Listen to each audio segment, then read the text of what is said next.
Еден од напаѓачите на секретарот на бугарскиот клуб Цар Борис III, Христијан Пендиков, ќе одговара дека го нападнал поради омраза.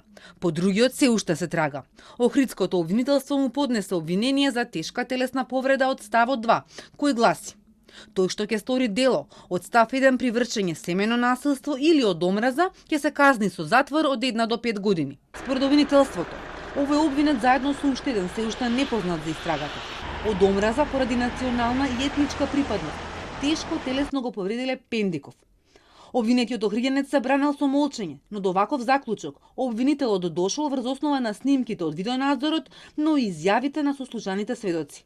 На 19 јануари во кафе бар во Охрид, обвинетиот најпрвин пристапил до масата на која седел оштетениот и му забележал за тоа што се изјаснувал како бугарин.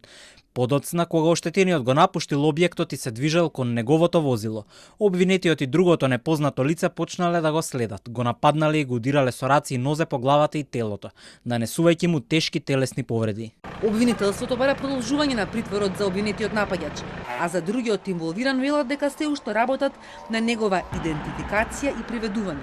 Дали истрагата имала предвид дека напаѓачот кој е недостапен има бугарско државјанство и дали покрај тоа нападот може да се квалификува дека е од омраза поради национална или етничка припадност.